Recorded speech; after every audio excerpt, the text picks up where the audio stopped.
You are the only participant in the conference. The recording has started. All participants are muted, and they can unmute themselves.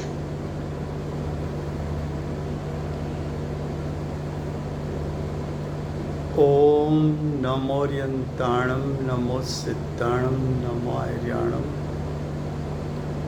नमो वज्रायणं नमो लोहि सवसाहुणं मंगलं भगवान् वीरो मंगलं गौतमो गणी मंगलं कुन्दकुन्दार्यो जैनधर्मोऽस्तु मंगलम् ओंकारबिन्दुसंयुक्तं नित्यं जायन्ति योगिनो कामदं मोक्षदं चैव ओंकाराय नमो नमः अहोपकार जिनवरनो कुंदनो ध्वनि दिव्यनो जीन कुंद ध्वनियाप्या अहो आप गुरु काननो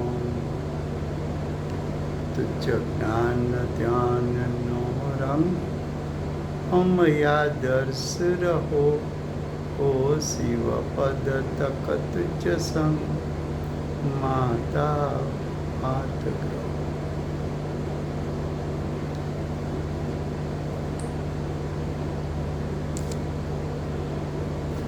ये समयसार नाम का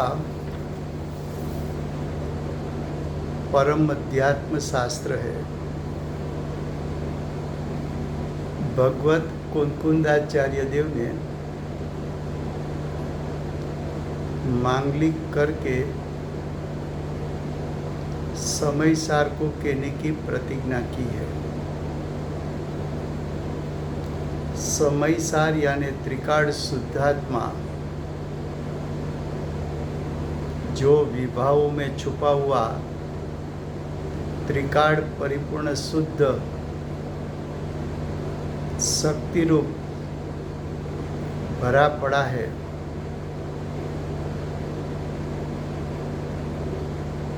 विभावों को गौण करके भगवत कुंकुंदाचार्य देव ने आत्मा के त्रिकाल शुद्ध स्वभाव को श्रद्धान में लेकर प्रतीत में लेकर उसके स्वरूप का ज्ञान करके उसमें स्थिरता करके वो त्रिकाल शुद्धात्मा का स्वरूप सविकल्प दशा में आकर भव्य जीवों पर करुणा करके शुद्धात्मा का स्वरूप दिखाया है। ऐसे समयसार शास्त्र में दूसरा अधिकार कर्ता कर्म अधिकार चलता है। अज्ञानी अज्ञान का कर्ता, अज्ञानी मोराग्वेश का कर्ता, अज्ञानी विभाव विकार का कर्ता, अज्ञानी शुभाशुभ भाव का कर्ता, अज्ञानी मिथ्यात्व अविरति प्रमाद कसाय योग का कर्ता है। वहाँ अज्ञानी की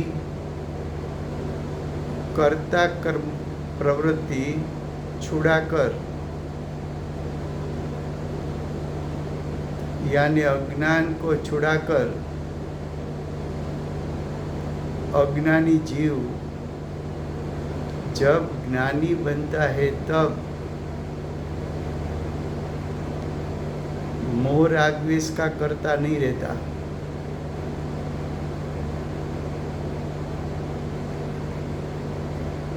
तो कर्ता कर्म अधिकार में आज का विषय है गाथा 72।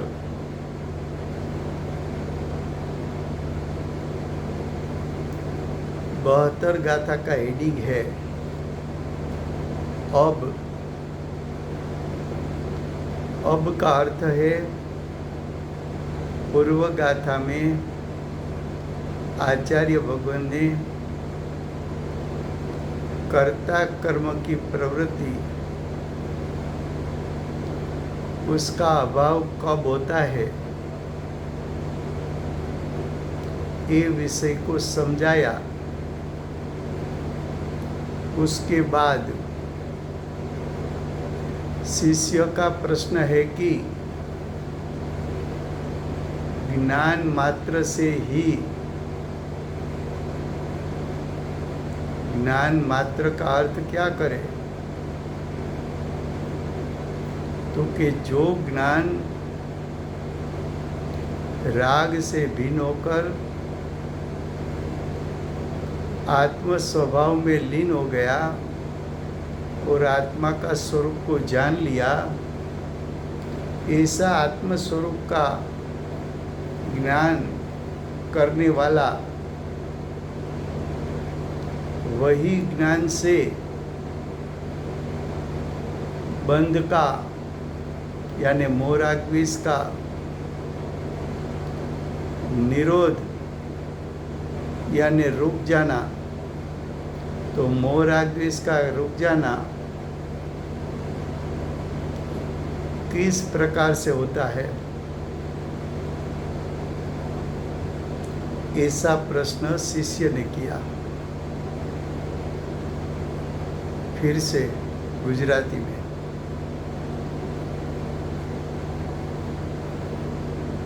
आचार्य भगवंते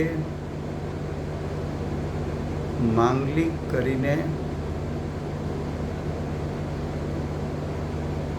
સમયસારનું સ્વરૂપ એટલે કે ત્રિકાળ શુદ્ધાત્માનું સ્વરૂપ આચાર્ય ભગવંતે અનુભૂતિના કાળે પ્રતીત કર્યું છે। સમયસારનું યથાર્થ સ્વરૂપ નિર્વિકલ્પ જ્ઞાન દ્વારા જાણ્યું છે અને આત્મ શુદ્ધ સ્વભાવનું ધ્યાન કરીને લીન થયા છે। લીનતામાંથી બહાર આવી ભવ્ય જીવો પ્રત્યે કરુણા કરી શુદ્ધાત્માનું સ્વરૂપ એટલે કે સમયસાર ને કહેવાની પ્રતિજ્ઞા કરી છે। આવા સમયસાર શાસ્ત્રમાં બીજો અધિકાર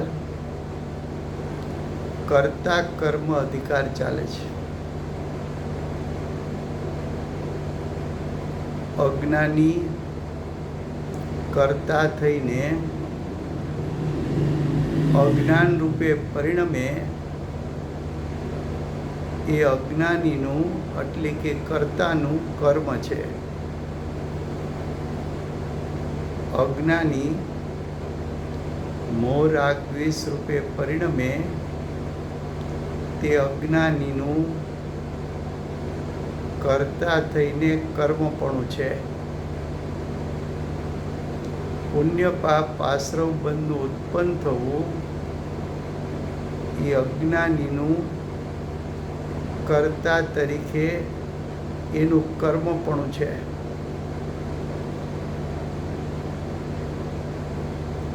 અજ્ઞાની જીવનું આ અધિકારમાં આચાર્ય ભગવાન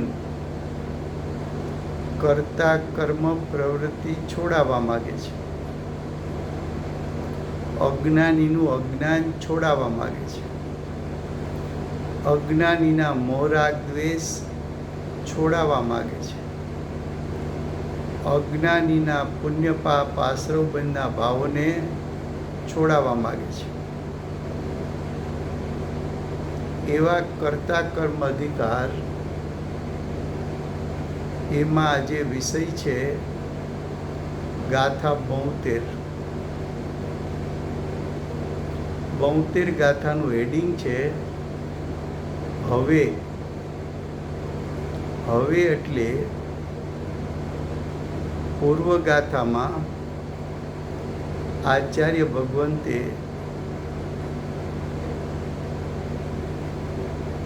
શિષ્યના પ્રશ્નનો ઉત્તર આપ્યો છે કે શિષ્યનો પ્રશ્ન એમ હતો કે કર્તા કર્મ પ્રવૃત્તિનો અભાવ ક્યારે થાય છે.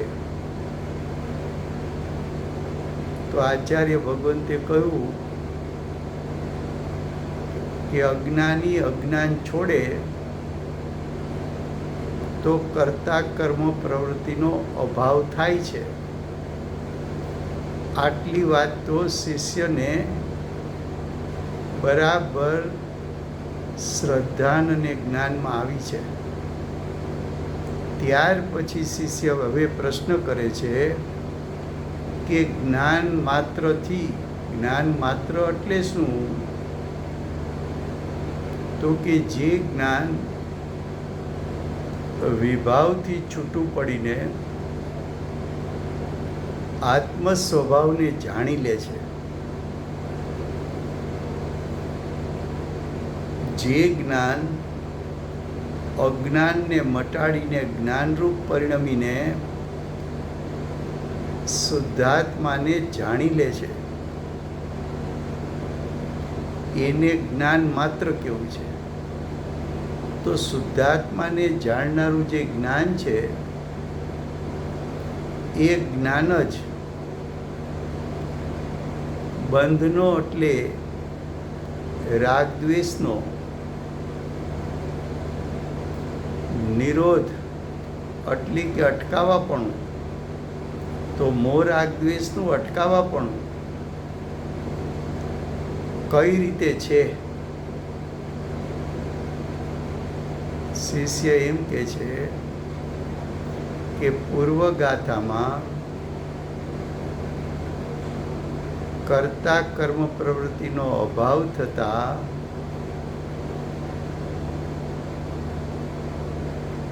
જ્ઞાનીને સમ્યક જ્ઞાન ઉત્પન્ન થયું, શુદ્ધાત્માને જાણનારું જ્ઞાન ઉત્પન્ન થયું. એ જ્ઞાન રાગથી છૂટું પડ્યું. તો રાગથી છૂટું પડેલું જે જ્ઞાન છે એ જ્ઞાનની જેવી શક્તિ છે કે બંધ કહેતા રાગદ્વેષ, જ્ઞાની હોય તો રાગદ્વેષ, અજ્ઞાની હોય તો મોહ રાગદ્વેષ. એ રાગથી છૂટું પડેલું જ્ઞાન આ મોહ રાગદ્વેષનો નિરોધ એટલે એને અટકાવે છે કઈ રીતે? આવો શિષ્ય પ્રશ્ન કર્યો. હવે 6-7 ગુણસ્થાને ઝૂલતા મહામુનિરાજ, મુનિઓના મુનિ એવા આચાર્ય આત્મ સ્વભાવની લીનતામાંથી બહાર આવી એટલે કે સવિકલ દશામાં આવી શિષ્ય પર કરુણા કરી અને ઉત્તર કહે છે. गाथा 72 एना शब्दों छे, उसके शब्द है असुचिपणु विपरीतता ए आश्रवोना जाणीने वળી જાણીને દુઃખ કારણો એથી નિવર્તન જીવ કરે. गाथार्थ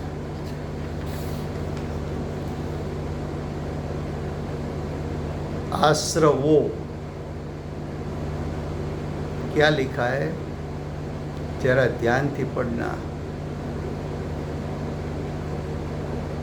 ये समय सार है. 5 इंद्री और मन पांचों को एकाग्र करके शास्त्र पढ़ना चाहिए।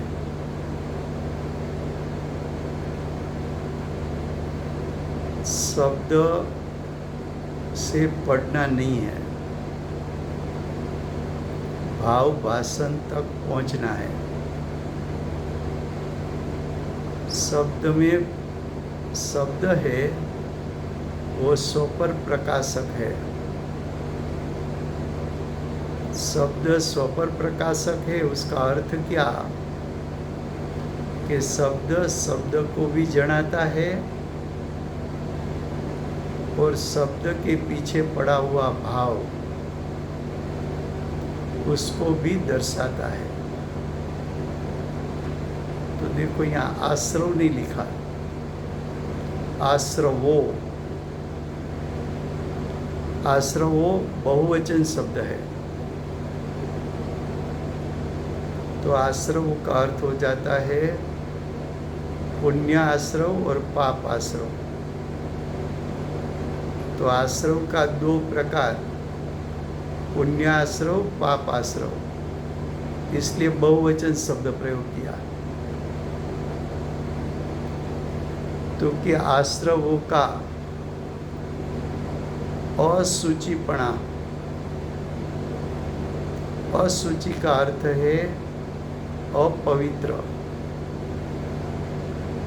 पुण्य आश्रव भी अपवित्र, पाप आश्रव भी अपवित्र।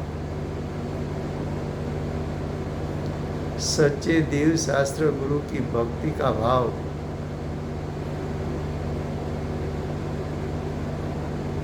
पुण्य आश्रव, शुभ आश्रव, वो शुभ आश्रव भी अपवित्र।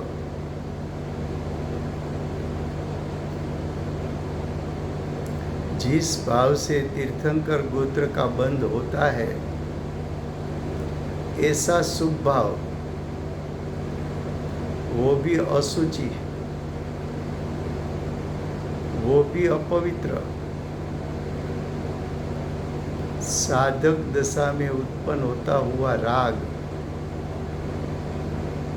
वो भी शुभ भाव, शुभ आश्रव, वो भी अपवित्र। ज्ञानी का शुभ भाव, तो क्या ज्ञानी का शुभ भाव अपवित्र कहा, असुचि कहा। मिथ्यात्व और कसाई, पाप आश्रव, असुचि है, अपवित्र है। 5 प्रकार के पाप, हिंसा, झूठ, चोरी, अब्रह्मचर्य ने परिग्रह, वो भी पाप आश्रव, असुचि है, अपवित्र है।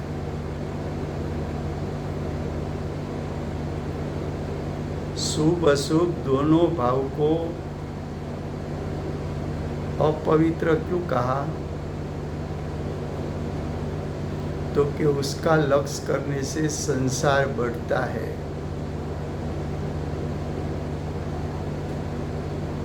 उसको अपवित्र क्यों कहा? तो कि आश्रव भावों को गौण कराना है। छठी गाथा से आचार्य भगवान ने नई का प्रयोग शुरू किया था और हमने उस समय कहा था कि यहाँ जो नई का प्रयोग है वो आपको पूरे शास्त्र के लिए याद रखना पड़ेगा। वहाँ ऐसा दर्शाया था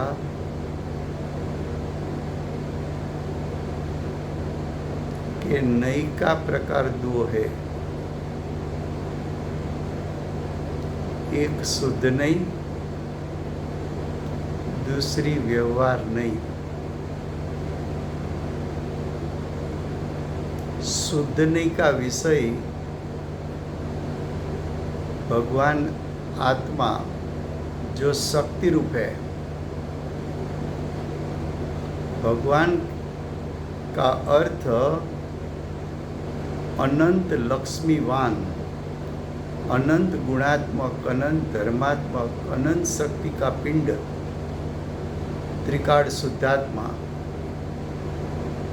वो शुद्धने का विषय है और शुद्धने का विषय मुख्य है। मुख्य क्यों है? तो कि त्रिकाल शुद्धात्मा पर दृष्टि गिरने से उपयोग स्वयं पर में से पर के विषय को छोड़कर भगवान आत्मा को, शुद्धात्मा को विषय बनाता है। तो दृष्टि और उपयोग उसका विषय जब त्रिकाल शुद्धात्मा होता है तब जीव को सम्यक दर्शन, सम्यक ज्ञान, सम्यक चारित्र प्रकट होता है। तो शुद्धने का विषय मुख्य है। बाद में कहा था कि व्यवहार नहीं,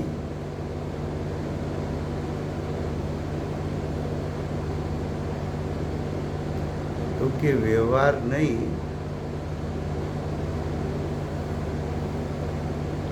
उसका विषय भेद है।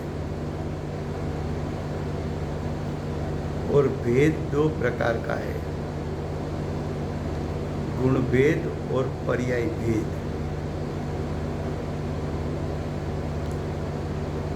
पर्याय भेद का विषय तो पर्याय, साते तत्व को पर्याय कहा।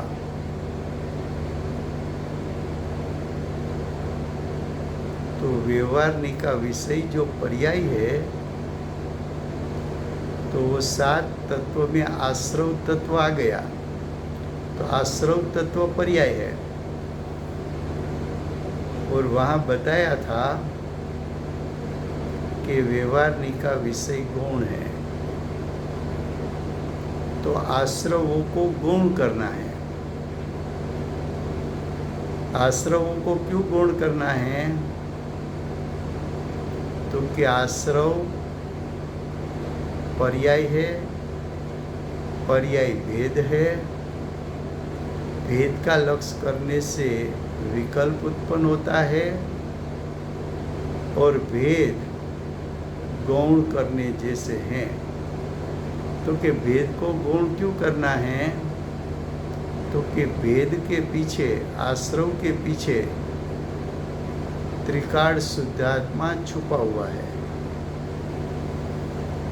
अगर तू आश्रव को गौण करेगा तो उसमें छुपा हुआ त्रिकाल शुद्धात्मा मुख्य होकर तुझे सम्यक दर्शन, ज्ञान, चारित्र प्रकट हो जाएगा। अब आश्रव को गौण करना है, तो आश्रव की महिमा करेंगे तो कि ना, उसकी महिमा नहीं करेंगे। तो कि आश्रव महिमा करने योग्य नहीं है। महिमा करने योग्य नहीं है तो आश्रव का स्वरूप समझना चाहिए। यहाँ आचार्य भगवंत आश्रव का स्वरूप समझाते हैं। ख्याल में आता है? फिर से गुजराती में, आश्रवो शुभाश्रव हो या अशुभाश्रव, दोनों विभाव है, विकार है, यही तत्व है। अशुद्ध पर्याय है। सॉरी, आहिस्ता आहिस्ता मैं गुजराती भूल जाऊंगा ऐसा लगता है। फिर से, आश्रव ગૌણ કરવા જેવા છે.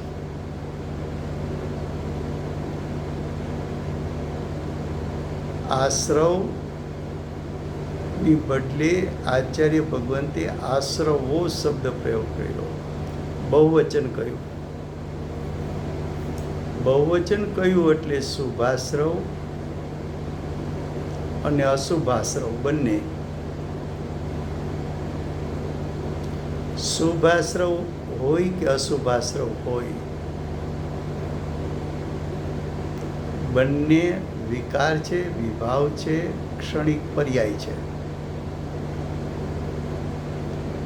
પર્યાય છે તે ભેદ છે. ભેદ છે તે વ્યવહારનીનો વિષય છે, અને વ્યવહારનીનો વિષય છે તે ગૌણ કરવા જેવો છે. તો આશ્રવો ગૌણ કરવા જેવા છે. આશ્રવો કેમ ગૌણ કરવા છે? તો કે આશ્રવોમાં છુપાયેલો એક ત્રિકાળ પરિપૂર્ણ શુદ્ધ સ્વભાવ એટલે કે ભગવાન આત્મા છુપાયેલો છે. જો તું આશ્રવને ગૌણ નહીં કરે તો ભગવાન આત્મા ઉપર તારી દ્રષ્ટિ કે ઉપયોગ પહોંચશે નહીં. તારી દ્રષ્ટિમાં કે જ્ઞાન ઉપયોગમાં ભગવાન આત્મા આવશે નહીં. અને દ્રષ્ટિ અને ઉપયોગ ભગવાન આત્માને ગ્રહણ ન કરે ત્યાં સુધી સમ્યક દર્શન, સમ્યક જ્ઞાન પ્રગટ થશે નહીં. તો આચાર્ય ભગવાન તો છઠ્ઠી ગાથામાં કહ્યું કે શુદ્ધ નહીંથી જાણવામાં આવે તો આત્મા પ્રમદ પણ નથી અને અપ્રમદ પણ નથી. ત્યાંથી શુદ્ધ નહીંનો પ્રયોગ શરૂ કર્યો હતો. ત્યારે આપણે કહ્યું હતું કે નહીં બે પ્રકારના છે. એક શુદ્ધ નહીં, બીજી વ્યવહાર નહીં. શુદ્ધ નહીં એટલે જે નહીં, જે ભાવશ્રુત જ્ઞાનનો અંશ ત્રિકાળ શુદ્ધાત્માને જાણે, ત્રિકાળ શુદ્ધાત્માને ગ્રહણ કરે એને શુદ્ધ નહીં કહેવાય. તો શુદ્ધ નહીંનો વિષય શું છે? તો કે ભગવાન આત્મા.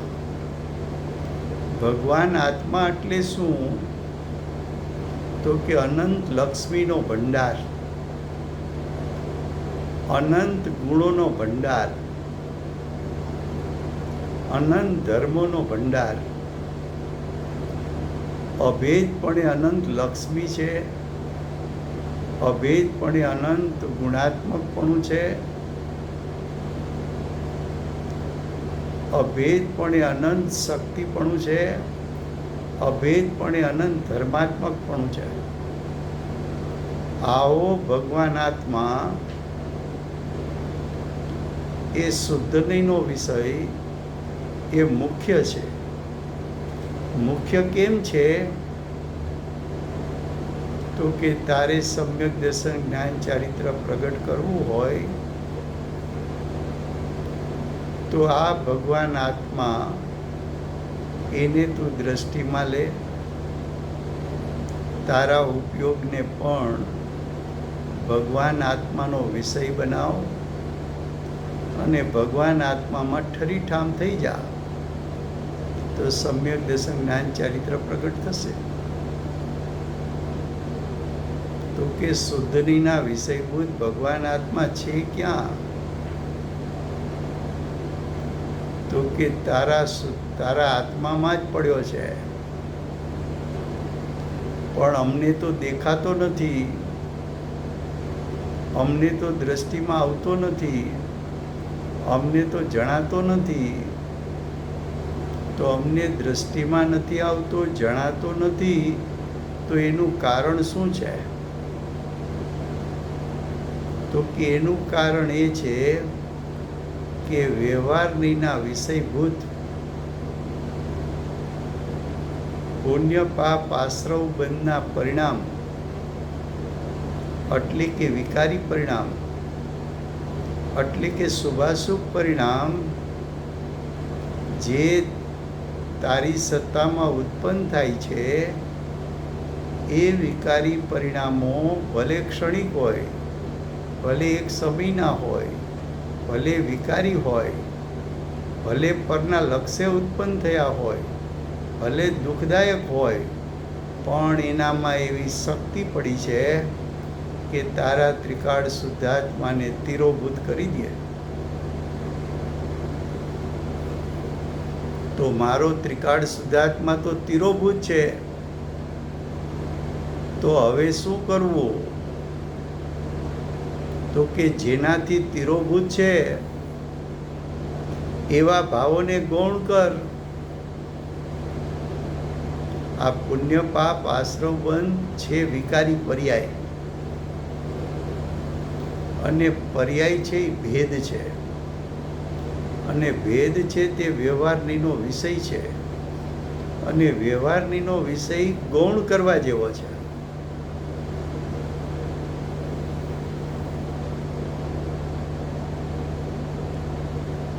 તો આશ્રવો, શુભાશ્રવ અશુભાશ્રવ, એને ગૌણ કેમ કરવા, હે કેમ કરવા?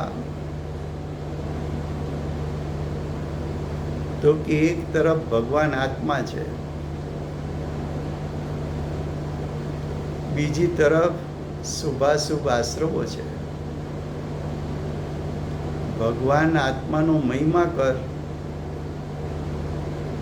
તો ભાવ આશ્રવો ગૌણ થઈ જશે. તો કે ભાવ આશ્રવોને ગૌણ કેમ કરવા? તો કે પેલા એનું સ્વરૂપ જાણ અને ભગવાન આત્માનું સ્વરૂપ જાણ.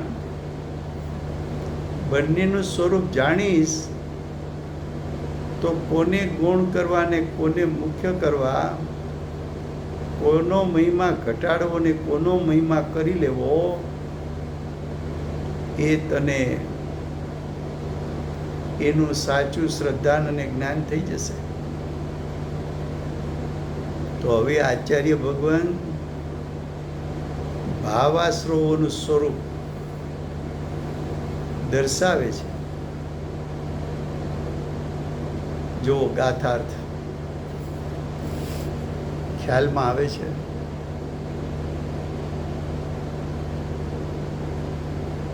ખાલી વાંચી ગયે કામ થાય એવું નથી, થોડું એની પાછળ વિચારે.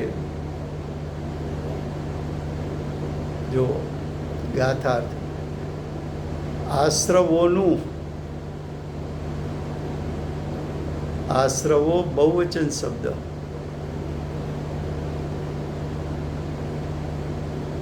બહુવચન શબ્દ છે એમ દર્શાવે છે કે ભાવ પુણ્યાશ્રવ, ભાવ પાપ આશ્રવ,